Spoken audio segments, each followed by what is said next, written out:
Please like and leave a heart. Please. There we go.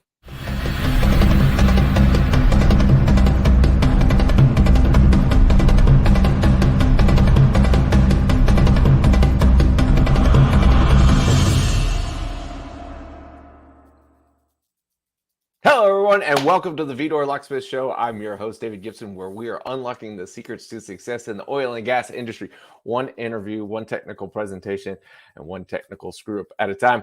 Don't know what this week's technical screw-up will be, but if you do spot it, please let us know. I believe the audio and everything is working, so I don't think that one's going to be the one this week. Thank you guys all for tuning in on this amazing Friday. Absolutely amazing weather here in Austin, Texas. Looking forward to an amazing weekend. Let us know where you guys are watching from. Love to be able to give everybody a shout out here on the screen. Tell me what you guys have been up to, what's been going on, and what are you looking forward to this summer? Any interesting events that are coming up, technical presentations, SPE papers, anything that you've read lately, or it just roundabout industry news that you might have heard about. Feel free to give us a shout out or just say whatever it is there in the comment section. We got an amazing show for you guys today. I want everybody to really grasp putting in some questions today. I want you guys to all really get interactive on this one today. So please feel free to throw out all of your questions. We've got a lot of stuff already coming in. Thank you guys. So we've got, as per usual, Mr. John DeWart tuning in from Colorado. Thank you for being here, sir. I do appreciate it. Luther tuning in from Cameroon. Thank you for being here, sir. We'll get you that tracking number on the drill bit that's supposed to be coming your way. I'll remember to tell Tracy probably just heard me on that one. So we'll get that one sent over to you. Paul Moore tuning in from Midland. Thanks for being here. The guys over at Vibration Technology, always big fans of the show. Samira says, good afternoon from Spain. Buenas tardes. Well, thank you, sir. I do appreciate that. Not a lot of people are tuning in from Spain, so that's really cool. Robert says, howdy from Houston. Thanks for being here. Jenny Wilson from Dixon Directional in the house. Thank you for being here. Do appreciate it. Might have to stop by and say hi to those guys next week. Eric tuning in from sunny south of France, as per usual. Thanks for being here. Bill Johnson from a rig in the Delaware Basin. You know what? I'd love it when people from the rig tune into the show.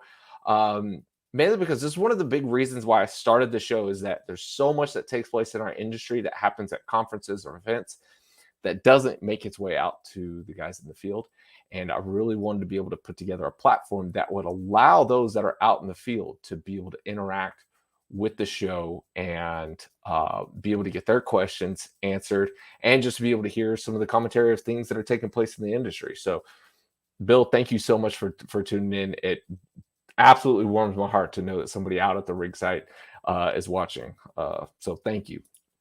All right. Hassan says hello from Dubai. Thanks for being here. Rob McMillan in sunny Aberdeen. All right.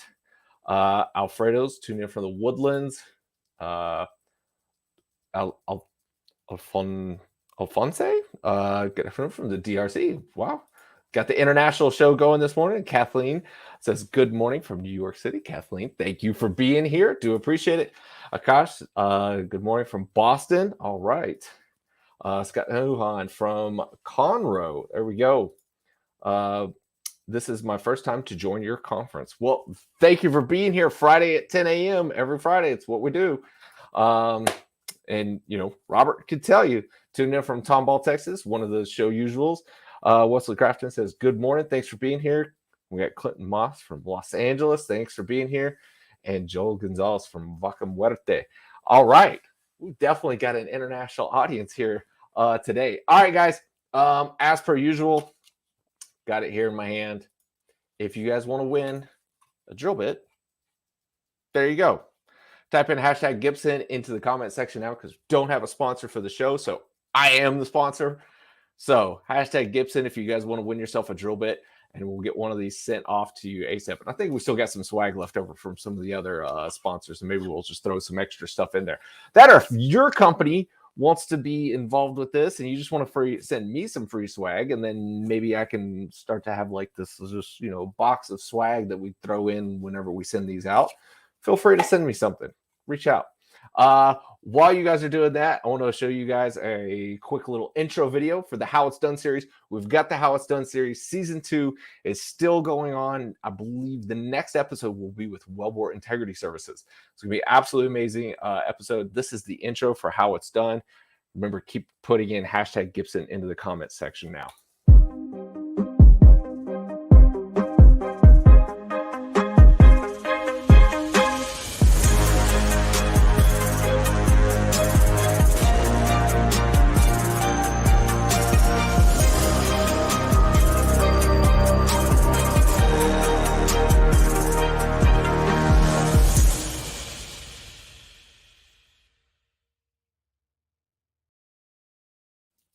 Love that intro. It gets me pumped up every time I watch it.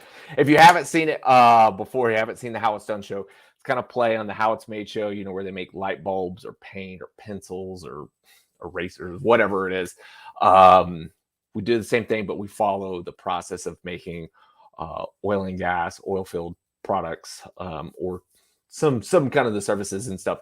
So it's very educational stuff. If you haven't seen it before, post them here on LinkedIn. The playlist for everything is over on YouTube, so go check those out. Really, really cool. They're not as long and as tedious as I am on this show, so they're about 5 to 10 minutes, 10 minutes tops. So go check those out. You guys really like it, right? Even Clinton says that is a cool intro. It is. I think it's really good, right? Gets the blood flowing early in the morning. All right. On with the show. We'll do the drawing in a little bit. Don't worry. I'm not going to forget about you guys. We will do the drawing. Probably do it towards the end of the show. So you guys can keep putting in hashtag Gibson. All right. For the man of the hour, welcome to the show, Mr. Jim Crompton. Jim, thank you for being here, sir. I do appreciate it. Welcome. I'm glad to be here. All right. So I know a little bit about your background, but for those that don't know who you are, can you give us a background and intro to who you are and what you've done in the industry? Well, it's I'm not going to take the whole hour just reading my abstract, but I have been in the industry for a while. Shout out to Dr. DeWart, who was actually was a guest lecturer in some of my classes a couple of years ago. So it's nice to see John, on the podcast. But I am a geophysicist by my academic background. I graduated Colorado School of Mines with my bachelor's and master's degree in geophysics back in the 1970s, and then went to work for Chevron Oil Company, where kind of unlike most careers, I spent 37 years with one employer doing a whole bunch of different things instead of a whole bunch of different employers doing the same thing. There's kind of two different ways you can go through the oil industry, and I had one paycheck and a whole bunch of different cool jobs. I retired about 10 years ago. Moved back from Katy, Texas. I saw all those Gulf Coast, Houston area folks that were signing in. Moved back to my hometown, Colorado Springs, Colorado, just about an hour here south of Denver, where the Air Force Academy is. I can look across my deck and see the Air Force Academy outside against the foothills. About 5 years ago, I was recruited back to mines as a kind of teaching faculty. I was asked to develop and teach some new courses in petroleum data analytics. That was kind of my thing in the last 10 or 15 years with Chevron, was the digital oil field sort of topics. And I was part of the Society of Petroleum Engineers Digital Energy Technical section for a long time. So I brought that idea of one foot in the digital world and one foot in the physical world to, first of all, an undergraduate capstone class on a data analytics minor, and then later do some graduate certificate courses that are online as part of the Mines Online program. So the title professor practice, if people aren't familiar with that, that is just someone that the academic world recognizes as maybe has something worth saying, but doesn't have a PhD. So I'm not a researcher in my background. I'm an applied science kind of guy. I'm a horizontal expertise kind of guy. I know a little bit about a lot instead of a whole lot about a little. That is kind of maybe the traditional academic. But a lot of years in the industry, close to 50 now, a lot of years, in the oil patch. You were talking about your drilling rig guy. I was on a Patterson drilling rig working for Civitas in the Wattenberg field here a couple of weeks ago. And I was learning, they were drilling a 16,000 foot total depth well with one drill bit. I don't think your drill bit will quite make 16,000 feet, but it's a cool giveaway anyway. I don't think this will make 16 feet in a snowbank. So, yeah, definitely not going to be 16,000 feet. Well, Jim, thank you so much for being on the show. I mean, there's tons of different ways that we can go with this. But one of the things that I really want to be able to kind of start and open this up with is, obviously you've been in the industry for quite some time. So the digital transformation that you have seen, what are your thoughts on it, and where do you think we are now, and where are we going? Well, that's kind of one of my lectures that you're talking about, is what I've seen, and clearly there's a lot of changes. I mean, I started and I was given a drafting table and lots of paper seismic sections, and I had colored pencils, and I had a little ruler to take the times off the sections and then plot it on my map and do my contouring all by myself. So from that world, the world, I mean, it's changed almost unrecognizably to the world that we have today. Digitization.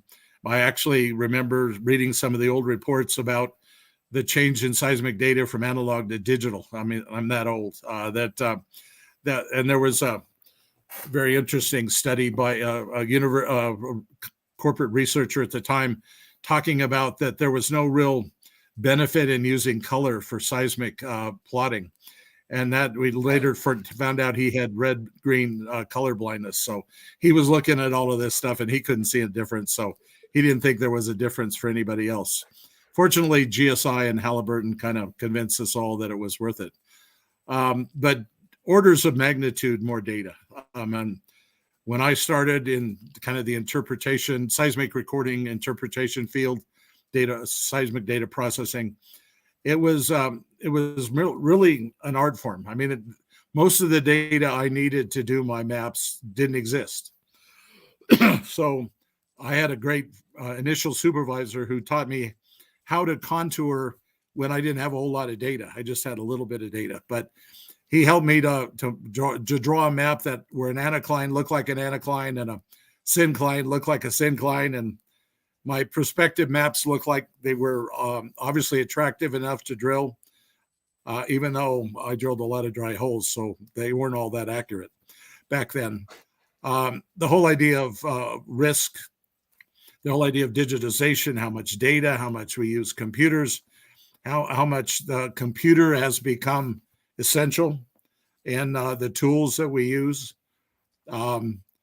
Excuse me. I always talk about the first digital technical function in my history was geophysics seismic data, reflection seismic data.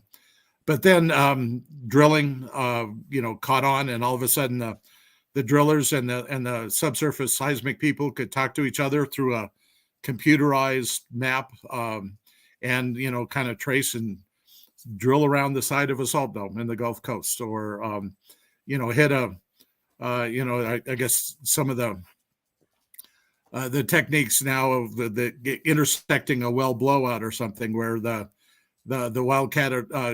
wildcat guys can hit a dinner plate from 2 miles away, right? With regard to some of the accuracy that downhole tools can provide. So it's not the same industry at all, and I think it's some of the same skill sets. I mean, the physics hasn't changed, fortunately. Darcy's law. I would agree with that. Darcy was as good back in the 19th century as he is now. But not all of our reservoirs are porous and permeable like that. So we've had to go beyond physics to the statistical elements of it, the machine learning black box stuff, which is, I guess, what I'm adding to an already very strong physical petroleum engineering department set of my colleagues in the department. But now all of a sudden we've got a lot in places where we don't understand the physics. We may have a lot of data, so we can build those predictive models that we always need from a lot of data, even though we are using statistical techniques and not just physical laws to do the same kind of thing as just what is the production decline curve? What is the ultimate reserves? What are the targets? How do I best drill a well? How do I best design a new frac job? It's now a combination, and I emphasize it's an and world, not an or world. It isn't throw out the physics. That's not true. It's add the statistics to your physics, and then you can gain new insights from the problem. So that plus maybe the one last topic I'll throw in here and then shut up is automation. I mean, there's so much in the world of in the field of SCADA systems, process control, field instrumentation. I'm now even getting into the area of how can we measure what is a waste stream, methane emissions, water quality, et cetera, and still use a lot of the data analytics that we have to help us, again, improve that element of oil and gas production.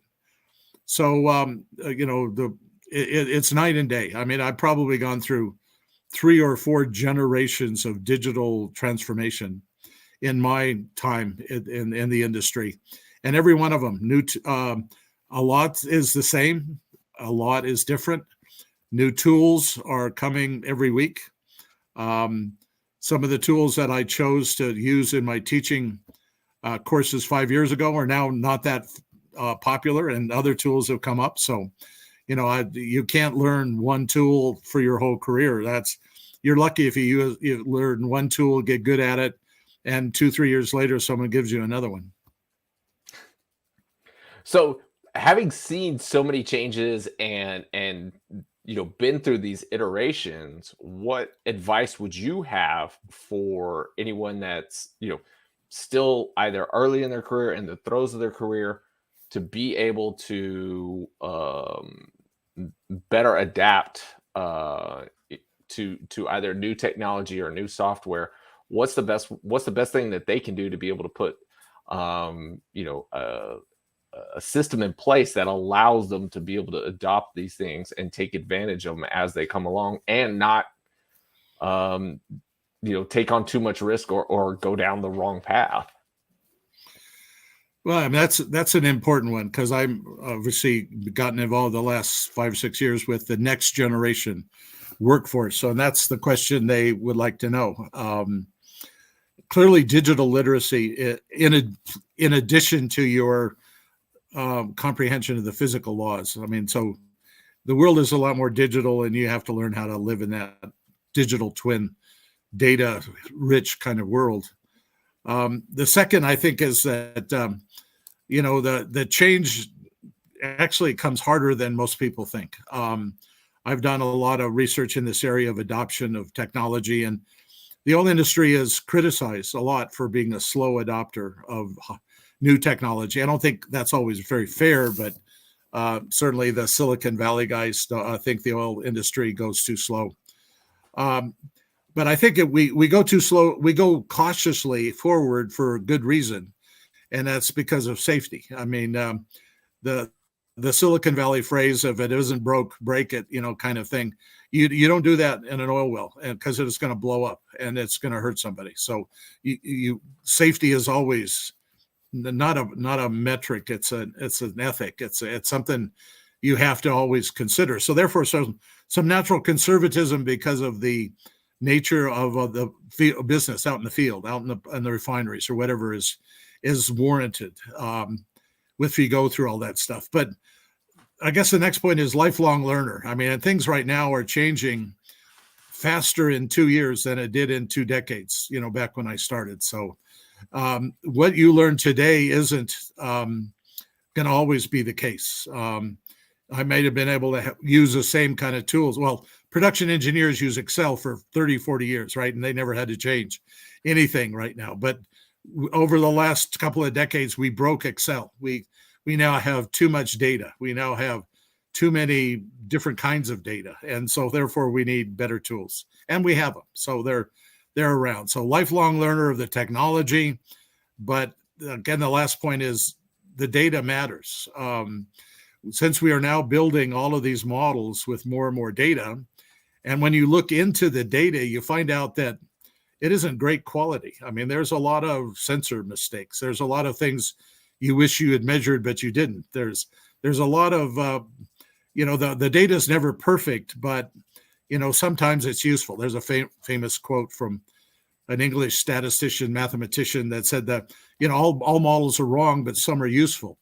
We're never going to find the perfect model. We're never going to have the perfect data, but we do have useful models that can help us move forward. So you can't get paralyzed in the search for perfect, but the useful often will help you, find a better combination on how to frack a well. So you bring up a great point that I would like for you to be able to expand upon, which is, the quality of data. How does the industry go about tackling that problem? Because it seems like that's what is almost the next bottleneck. Because at one point it was like, oh, you guys are not recording this or you're not getting this data. And then it was like, okay, yeah, we'll record that data. And you record it and then you go down and look at it and go, oh, it's not that great. But now there's all this data, all the things are being captured or all the sensors are being turned on. But it seems like the key piece of information that you need to have is usually not there. Either, like you said, wasn't recorded or the data quality is bad. So how do we push forward with that and break that bottleneck? Well, that's an important question because right now, people either don't look at the data enough and they build bad models from bad data, or they don't trust the data they have and they just go with their gut, or they go with a preceding best practice assumption on how to do something. I always, you use the phrase, scientists love to experiment, engineers love to optimize. So you really can't ask an engineer to just break everything and change everything all at once, right? I use the metaphor. So if you're a young reservoir engineer and you go to your boss and you have a just drilling program where you want to drill 20 wells on a big new piece of land in the Permian Basin, and you say, well, I'm gonna change all of these parameters all over the time. I'm gonna change my lateral length. I'm gonna change my prop size. I'm gonna use different pressures, etc. Because at the end of the 20 wells, I'll probably know what the right well is to drill on the 21st. Well, if you made that proposal to your boss, you'd get fired because he wants a good well the next well, right? So engineers are about optimization and improving, tweaking, and incrementally improving things. The scientists would try something new every well, but they're not in charge of the drilling program. So what we need to do is, even before you think about data, think about the problem you're trying to solve. And I think that's the start of it all. You can wade into all of these megabytes and gigabytes of data and get lost pretty easily. But first of all, you need to understand the problem and say, well, what are the key parameters that I need to try to solve this problem? Then you jump into all of this data that you've recorded. There are statistical tools that help you with your building your model. Feature engineering is one, but there's all sorts of statistical techniques to tell you how good your model is, R squared and different odd things. And that they help you to make better models, not perfect models. They help you to reduce the number of data elements, features that you have in your model. So you're not handling, you don't need all the data we record. I mean, that's kind of insight number one is, yes, there's data we wish we had. That's always the case. But two, we usually record more data than we need to build our models. So it is a sense of, reducing the number of parameters in the equation to just what's relevant, because a lot of the data we record is correlated to something else. And it's just, you're biasing the model because you've got too much of the same kind of data that looking at it. So think of your problem, number one. Two, look at your data in order to how to build a good model. And if your data is poor, I mean, then, you know, again, Dr. DeWart will tell you about some of the data quality problems on drilling sensor data and how bad some of the sensors are, because they're just in an environment that just beats the crap out of the electronic sensor, and then you really can't get great data. Redundancy helps. You can put, you know, a bunch of sensors out there to maybe hopefully that the statistics can help you with that. But again, if you understand the problem, you understand the data going into the model, and then you kind of sit back and oversee the results of the model. Now you've gotten into a place where you have prediction. You've gotten into a case you potentially could have automation. And now the human being can sit and look at the outliers and say, is that noise, throw it away? Or is that, gee, that's interesting, I maybe should look at it more. So that's where the human comes in, because right now, I guess when you talk about what's coming on next, it's called autonomy. It's the human steps out of the equation and lets the algorithm, the bot, the space, satellite that's too far away from the Earth to get a human with latency away, the human command can tell it what to do next. It has to learn from its environment. That's the machine learning kind of aspect of it. Where we are heading is autonomy, and it's a really important trend. I think it could be really used to reduce safety issues. If you don't have human beings on the platform, then human beings aren't going to get hurt, right? So that's a good thing. But if you have the robot running the platform, you better get all the right things right, and not blow anything up. I recently gave a talk. Colorado School of Mines and University of Texas at Austin and Penn State run a program called Top Corp for oil and gas regulators, field inspectors, permit agents, and things like that. And I gave a talk around this concept of automation and autonomy. And I had Joe, the inspector, and Angela, the HSE inspector, meet Robbie, the robot, because, the platform they go to is normally unmanned. And the closest human operator, it may be, tens of miles away in a remote control decision support center, right? So in a sense, that you have the human involved with the checklist that they have to go through, or the environmental frameworks that they're supposed to be auditing against, verifying against, and what they're coming up against is automation. And the automation is run by a digital twin, which is a mathematical representation of the physical world. And that is how, the decisions are made. And they aren't just automation. They aren't just following set commands. They are learning from the data. They are learning from changing water cuts. They're learning from changing pressures. They're learning from emissions that are too high or something. So it's dialing back different, parameters. So, and while this sounds kind of crazy, there are autonomous robo taxis in Phoenix, Arizona, and in Silicon Valley. This whole, I'm not sure I want to get into one, but because I'm old and I have that change management problem. But we are now having unmanned, or normally unmanned production platforms, not just offshore, but I've been to one in that Noble Energy Design, now Chevron, just south of Greeley. They're the newer sort of next generation facilities incorporate a great degree of automation, a great degree of kind of the communications things, to the point where you have to shut down production if you lose communications network. Well, if you had human beings on the platform, you'd never think about that, right? Because they just keep on moving. But when in the Gulf of Mexico, when the hurricane comes in and the wind gets above 30, 40 miles an hour, and maybe your communication antenna just blew over, you shut in, because you don't know what's going to happen otherwise, because there's no humans on the platform. So where we are headed, with some trepidation and some conservative skepticism, is autonomy.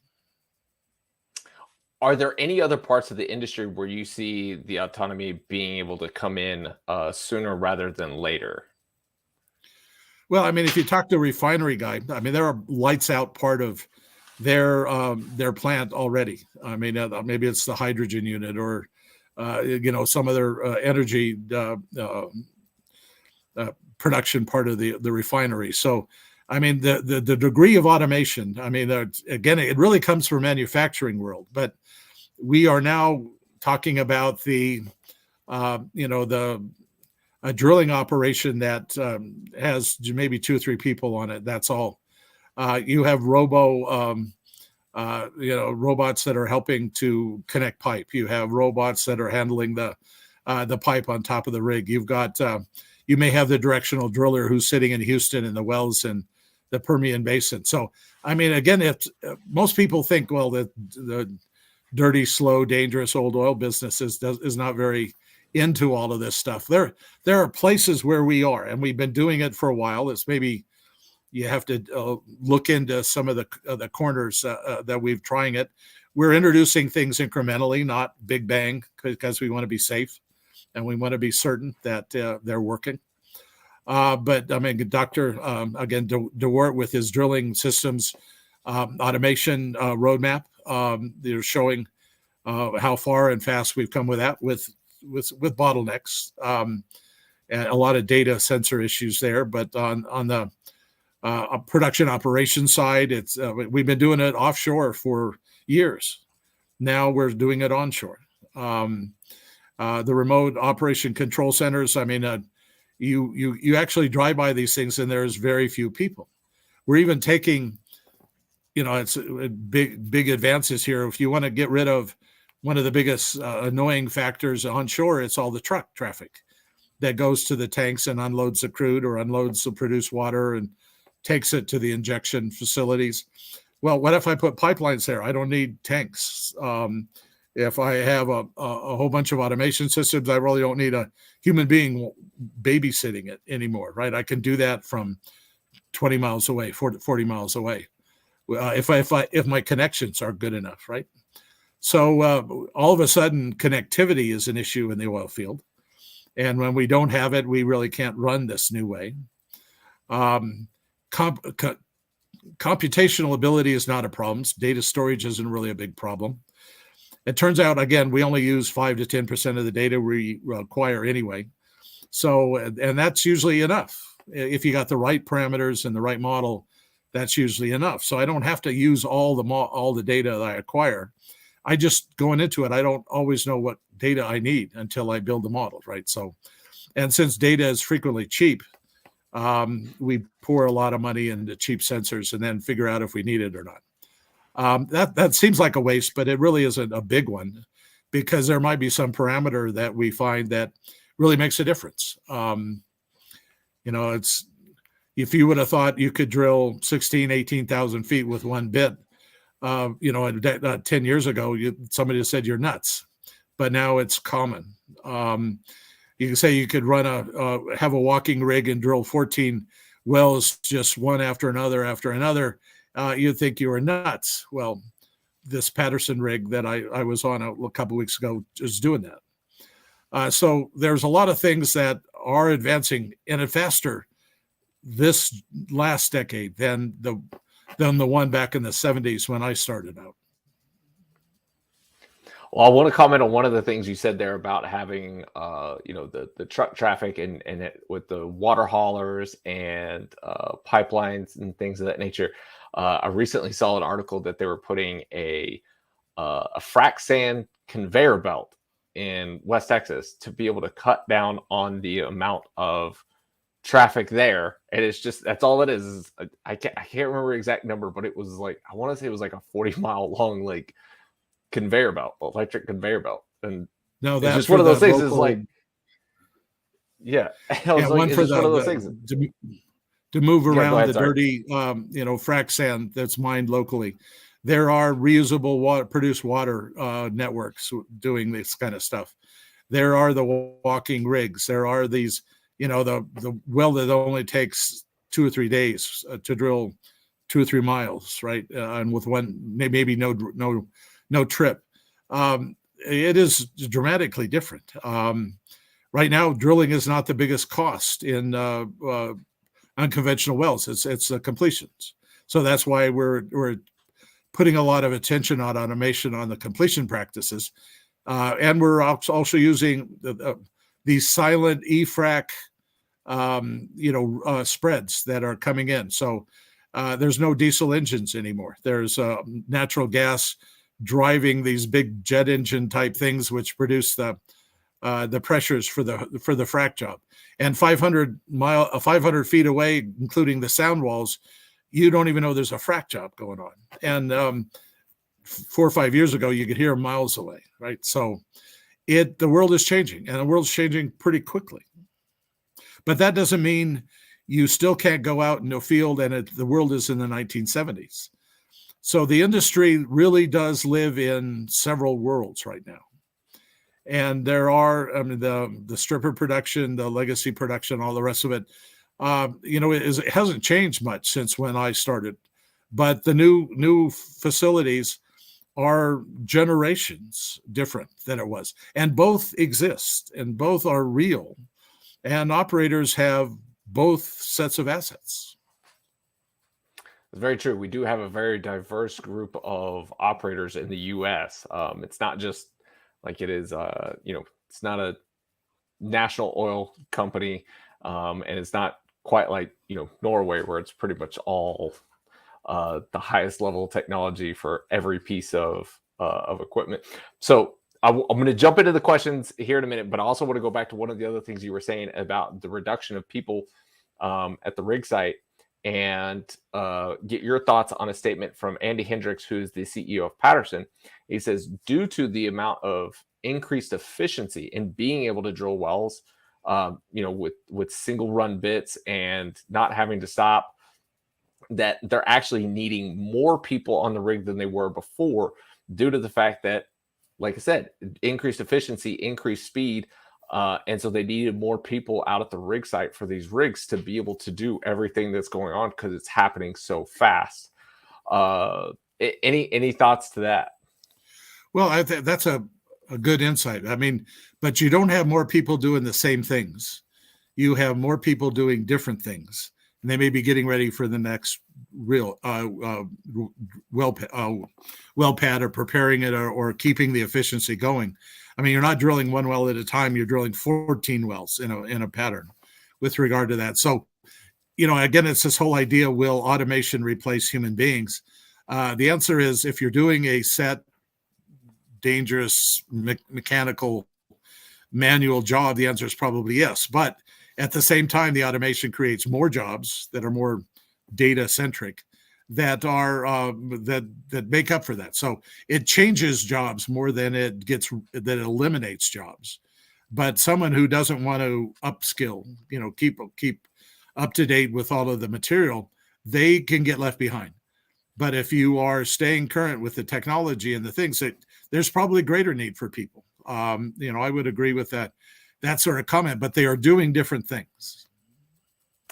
Yeah, I know that John DeWart's mentioned this. Matt Isbell, we were at the IADD Directional Drilling Digital Transformation event a couple of weeks ago, and somebody made the comment that the automation is not replacing individuals, it's pushing them into a supervisory role. Well, and I use the term AI as a coworker instead of just a tool. We're now getting so comfortable with some of the interfaces that, there are speech, Siri, can you tell me what the production was from my field yesterday? And, you can train Siri to talk the oil field language and be able to produce all of this data. So we are changing the way we are working with technology, and it isn't so much just a tool. A lot of it still is, but a lot of it now is a co-worker. Now, where I hit my limit of being comfortable with it is when AI is my boss. I don't particularly like that scenario, but I'm too old. That probably won't ever happen to me. But we need to figure out that we need to be working for us because the human experience and innovation and ingenuity adds something that those models can't do yet.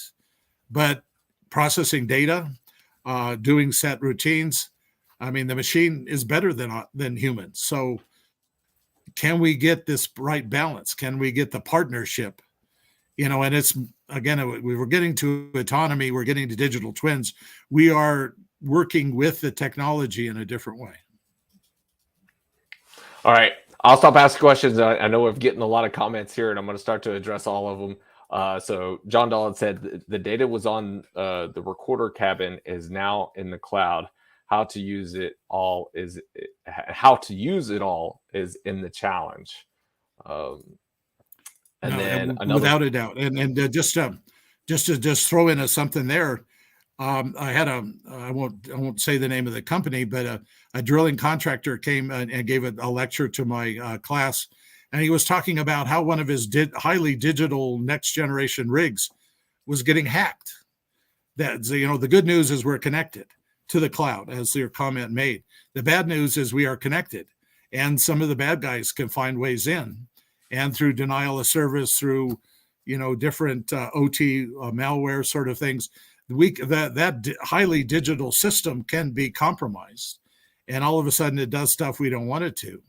So now we are dealing with some of the same cybersecurity issues that the IT folks have been worried about now for a while, but now they're on operational systems. So it's security also now becomes an issue, and it has to be designed in, not added on later, or else you're going to have vulnerable systems. Yeah, I think everything having an IP address out at the rig just opens up vulnerabilities there. James Zieto said too many people. Another one of my lectures is how to hack an oil field. Oh, I would love to be able to go to that one. James says too many people do not understand the physics behind drilling and only think downhole data is what they need. So you're skipping back a little bit there in the conversation. It's physics and statistics. Don't ignore the physics.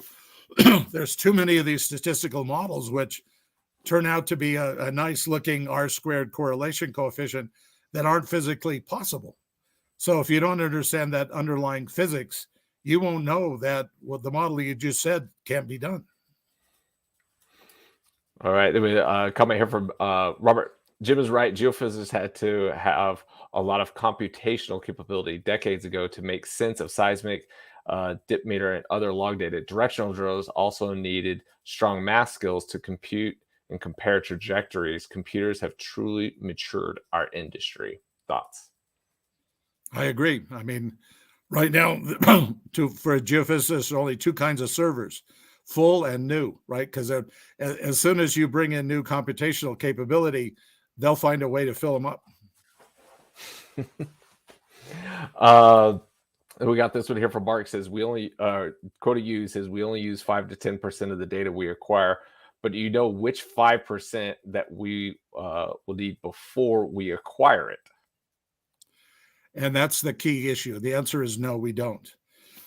We probably know a lot of the data we need based on, again, the physical understanding, operational experience, et cetera, et cetera. We know that pressure is important for certain things.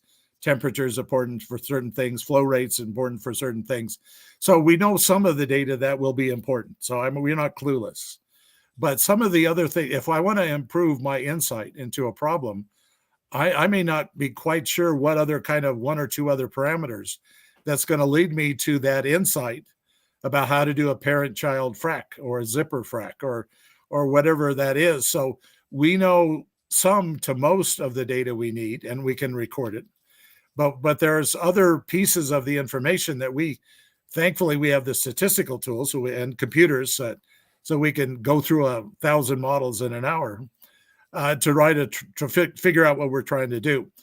The key point here, and I think this is a real significant one, is through all of these models and through all the rest of this simulation work, the truth is no longer deterministic. We always say in the past, we had a formula, we put in the right numbers, and the answer is 2.469. And that's the answer. Today, most of the parameters that we are dealing with are are distributions, they're probabilities. So the truth is probabilistic. I can give you a mean value and I can give you the distribution of probable answers around it, but the right answer could be anywhere in that distribution. Now that blows the mind of most people. I mean, because they hated their statistics class or they never took it in the first place. And all of a sudden now we've got all of this data. The data is not just the truth because, data quality issues and as well as some of the other parameters that are more distributions and numbers. And all of a sudden now with all of these models, the computer can handle this. The computer, it does not get confused. It's the human beings that get confused when they get what's a P50 versus a P90, when you're talking about a probability range distribution. When I started out on this stuff, I gave my boss a P50 distribution. He said, "No, I want the P80 number." And I kind of looked at him and I tried to hold my tongue and said, "You nitwit, you don't know what you're talking about." But I didn't say that, or else I'd have gotten fired. But you have to go back and said, well, if I want if I want the P90 number, which you want for your economics calculation, and you just promised the bank you would take, I have to change the system so that your P90 is my new P50. So the whole idea of dealing with probabilities is one of those new data literacy skills that we need to come in with. And yes, physics constrained. Absolutely. It's an and world. It's not an or world. You need to understand what's physically possible and what's physically, within the guidelines of the system you have. But all of a sudden now we have to have that statistical understanding. And that's the new skill set. And that gets this issue. The best companies that I have seen doing data analytics in petroleum are ones that attack it with teams. They have a data scientist who's the magic programmer, but is not the domain expert. The domain expert understands the experience and the physics, but doesn't necessarily can't program his way out of a wet paper bag. Then you need the data engineer who can go find the right data and analyze it. What's the data quality like? Because data quality isn't just accuracy and precision. It's a lot of different attributes of what good data quality really means, and it's relevant to the problem, not to some abstract kind of terminology. So the companies I see don't have the one data scientist who is the end all be all. They have a team which brings these different perspectives, and they produce a model that is not right, but is useful. All right. Let me catch up with some of these real quick. Good gosh, we've got a lot coming in. I'm not sure what ETL stands for, but ETL tree or tool going from metrics extract, to data. Transform, and load. It's a different way of managing data. Okay, going from metrics to data, that is concerning, don't you think? Well, I mean, clearly when we lived in a world of less data, most of it structured, and we had SQL databases, relational databases, that ETL concept of extracting data from the sources, transforming it to a standard, and then loading it into our model was a very linear, very comfortable, very known way of doing things. Now we've got all of this tons of data, none of it really connected to a common model. And we have ELT, which is the same acronyms, but different order. We extract the data, we load it to a cloud, a data warehouse, data lakes, data fabric. There's all kinds of terminology for this stuff. And then we load it into the model, and then we play with it in the model. It is again, like deterministic versus probabilistic. It's a different way of thinking about data. And for many, you can get confused or people won't understand what you're doing with it. So it can be a challenge. And it's usually a challenge. It can be wrong. It can lead you in the wrong directions. Bad data leads to bad models, so you just haven't figured out yet. That's another quote by a famous data management guy. But is it concerning? Yes. Is it the reality of how we work today with all of this new data? Because big data isn't just volumes. It's also complexity, and it's also velocity, and it's also variety. So, with all of these things, now we have to approach the data from a perspective of that it isn't all nice and ordered, and you've got a taxonomy and you've got standard definitions and standard units of measure and all that nice world that, first of all, never really existed. But what we thought it was when we knew we were on charge of data. Now it's a wild, wild west of data, and we have new tools, but we have to really apply them in the right way. And some of the techniques which are needed are also hard to understand sometimes. Well, back over to the comment section. Summer Applegate says Jim Crompton is awesome. To hear your perspective. Hello, Summer. Nice to see you. And then Bobby put in here, remote operation services are huge in oil and gas now. The basic technology has been around for a number of years, but the pandemic supercharged these practices. And of course, related technologies have advanced as well. For example, one skilled directional driller can remotely provide DD services to 3 to 4 wells at a time. 10 years ago, each of these websites, well sites would have had 2 DDs on each location working 12-hour towers each. Game changer. Your thoughts? Great example of the productivity of a lot of these tools. A directional driller isn't always in the well isn't always in that spot that you need high attention by the directional drillers, which is why they could do 3 or 4 wells.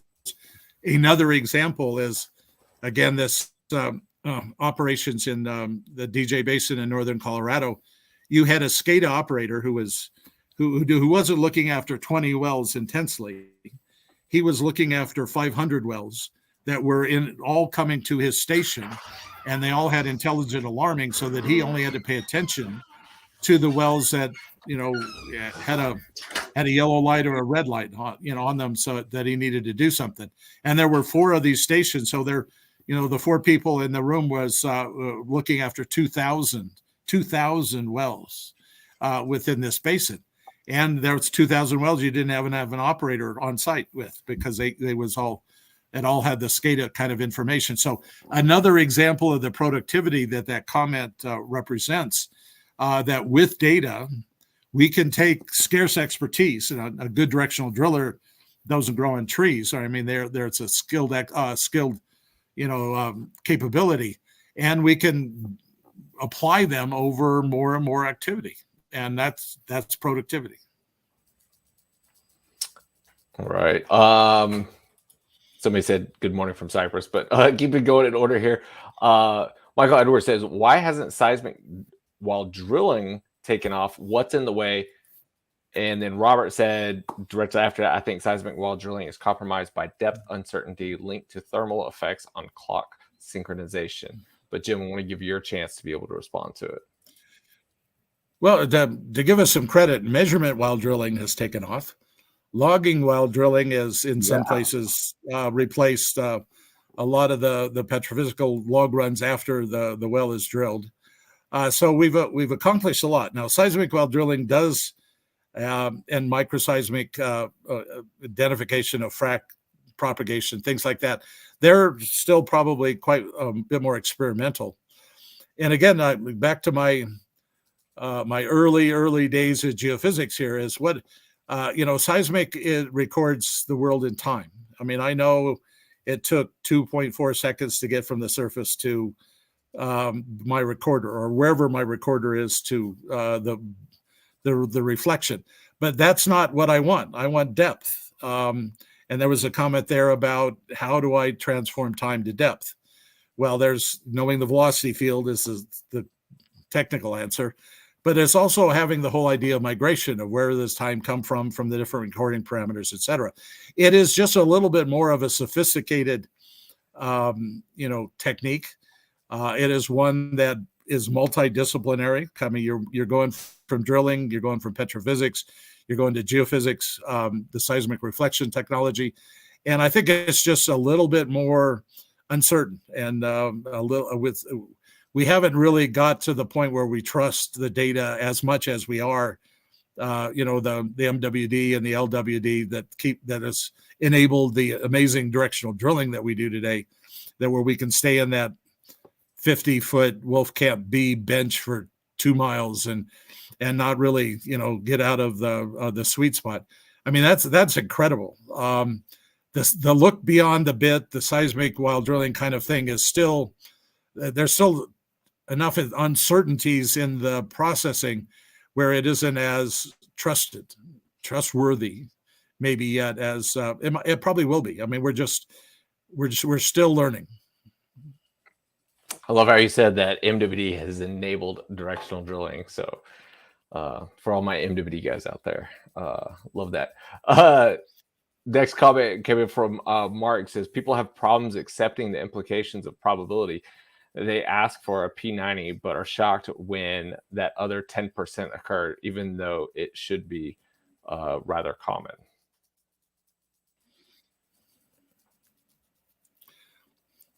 Now, of course, this is part of the whole different way of looking at the data, the results from the simulations, is that when you get the P10, I'm still right? I mean, I may have predicted the P90, but the P10 is still within my distribution, right? So I can go back to my boss and say, well, it was still within the distribution. I wasn't wrong.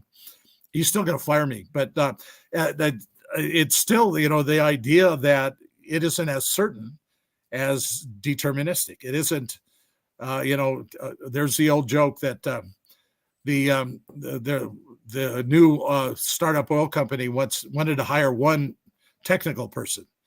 So they brought in a petroleum engineer and asked him what 2 + 2 was. That was the interview question. And the petroleum engineer said 4.000. Very accurate, very precise, right on. He talked to he brought in a geologist. He said, what's 2 + 2? He said it's somewhere between 3 and 5. And the guy said, well, okay, that's the best you can do. Then he called in the geophysicist and he said, what is 2 + 2? The geophysicist got up, closed the door, went back to the desk and said, what do you want it to be?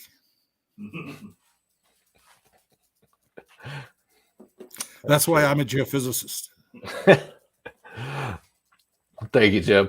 All right, Jim. Well, I think we've run out of comments there. I want to ask you one last question. Being an educator, what's the one thing that you would like to be able to educate the industry on that would help all of us move forward a lot quicker? First, start with the problem in mind. Second, evaluate the data that you have and is it sufficient? 3, learn the digital tools so that you can know that you can build models that are useful. And then 4, step back and really see if this all makes sense. I mean, apply the physics, apply the industry experience to make sure that it's all relevant.